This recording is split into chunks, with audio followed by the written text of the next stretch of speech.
But who's to say that I haven't already wrestled without the mask and nobody's noticed, Who would know? Yeah. because the Rewind, recap, relive for over 50 episodes. The revolutionary force in wrestling interview.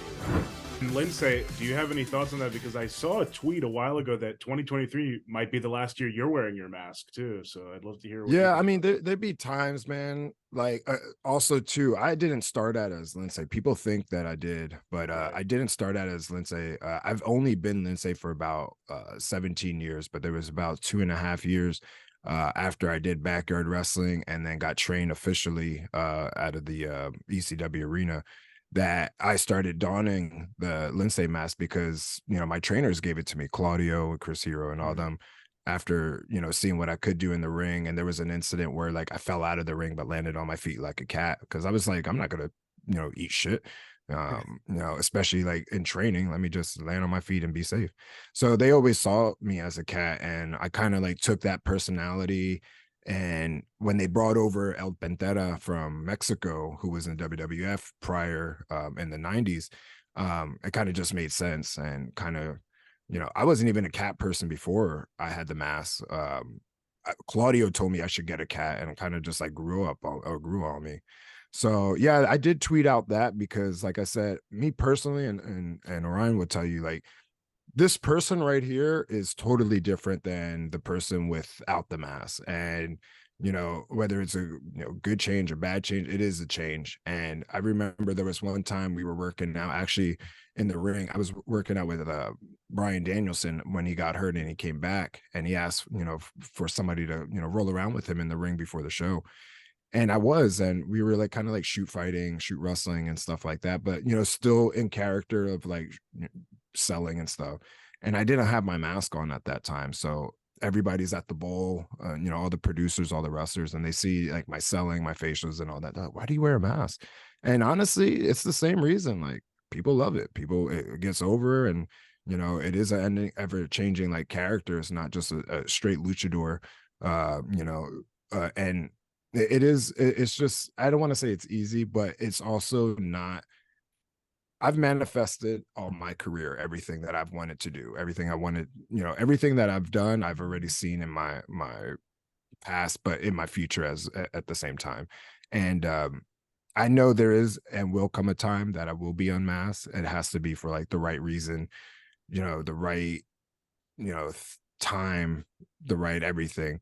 But who's to say that I haven't already wrestled without the mask and nobody's noticed, Who would know? Yeah. because there'd be times, even while I was masked, I would do double shots, shows. I would wrestle twice on a Wow. show, one as Lince and one as another character named Balam that was created by an artist. And that one had a whole bodysuit, and that one had a totally different moveset. You couldn't tell that it was me on the same show. In fact, I would be cheered in one match where, like, I remember very distinctively, we did a show, a lucha show in Plant City, Florida, and I did a match with a guy named Rhett Giddens. And I remember this kid at the end, like, he was so happy I won. Him and his dad were so happy that the same family, when I was wrestling Cruz as Balam 3 matches later, he sent me out of the ring, and the same dad, kicked me in the back. And I was so pissed. Like, when Cruz went to dive on me, I turned, like, I caught him, first and foremost, safety first. But I threw the wildest punch at this guy, man. Like, and I hit him so hard. Like, he took it and he like tried to get back up at me, and I hit him again. And Cruz is like trying to put me in the ring. I'm like, no, I'm gonna get this guy. And then finally he put me in the ring, but I gave him, and I don't know how I did it. I gave him the Bret Hart, Vince McMahon loogie of death, but like hit him so good right in his forehead that he was so mad. And at the end of that, he tried to, call the cop, like tell the promoter, like, I want to press charges on that. I said, no, bring that motherfucker in the back. We're going to handle it right now.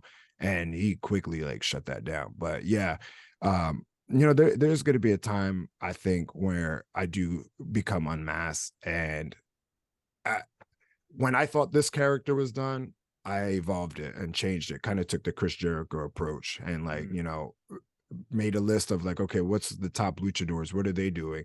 And I realized they're just doing moves. And me being able to speak English and Spanish and all the other languages and still be able to like connect with not only the Mexican audience or the Lucha Libre audience, like I'm able to connect with the American audience and Japanese audience and all of them, because those are all the styles. I can do all the styles, like I literally, and Orion could tell you this, like this art of like doing seminars with like good people. I'm talking about like really regal tailors going to Japan and wrestling, at the dojos and like learning that style is completely dead. People go there now because they want to get the experience in the cloud. Like, oh, I went to Japan, I went to this and that. I'm like, but did you really? Like, I don't think like that really counts because one, yeah, you're going to invest in your training, but what are you actually doing with that? Because by the time you come back, you're still doing the same thing that you're doing. You're not learning anything. So it's just a clout chase. But when we came up, like it wasn't a clout chase. Like you were legit trying to learn the style because nobody else could do it. So yeah, I think one day that it'll be there. It's all about timing.